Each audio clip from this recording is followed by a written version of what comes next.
Spanish লা লিগায় দারুণ ছন্দে রয়েছে বার্সেলোনা। অপ্রতিরোধ্য হয়ে ওঠা কাতালানরা জয়ের ধারা ধরে রাখতে পয়েন্ট টেবিলে ৬ নম্বরে থাকা রিয়াল বেটিসের বিপক্ষে মাঠে নামবে। শুধু লা লিগায় নয়, সব ধরনের প্রতিযোগিতা মিলিয়ে সম্প্রতি সময়টা ভালোই যাচ্ছে বার্সার। সবশেষ খেলা ৫ ম্যাচের সবগুলো ম্যাচেই দাপুটে জয় তুলে নেয় Barcelona. Lewandowski, Lamine Yamal, Raphinha, Ferran Torres কেউ না কেউ নিয়মিত গোলের দেখা পাচ্ছেন। তাই ফরোয়ার্ডদের নিয়ে তেমন ভাবতে হচ্ছে না কোচ হ্যান্সি ফ্লিককে।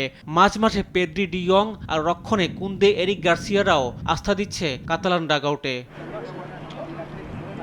আরেক ম্যাচে ভ্যালেন্সিয়ার বিপক্ষে মাঠে নামবে পয়েন্ট টেবিলে ২ নম্বরে থাকা রিয়াল মাদ্রিদ। বার্সার চেয়ে ৩ পয়েন্ট কম নিয়ে শিরোপার জয়ের দৌড়ে বেশ ভালোভাবেই টিকে আছে রিয়াল। সবশেষ ৫ ম্যাচে জয় পাওয়া ৩ ম্যাচেই ন্যূনতম ব্যবধানে জিতেছে গ্যালাক্টিকোরা। এমবাপ্পে, ভিনিসিয়াস জুনিয়র, মদ্রিচরা চাইবে ভ্যালেন্সিয়াকে হারিয়ে বার্সার সমান পয়েন্ট নিয়ে মাঠ ছাড়তে।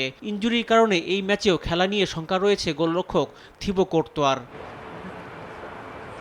এদিকে ইংলিশ প্রিমিয়ার লিগে এভারটনের বিপক্ষে মাঠে নামবে জায়ান্ট আর্সেনাল। শীর্ষে থাকা লিভারপুলের চেয়ে ১২ পয়েন্ট কম নিয়ে দ্বিতীয় স্থানে রয়েছে গানাররা।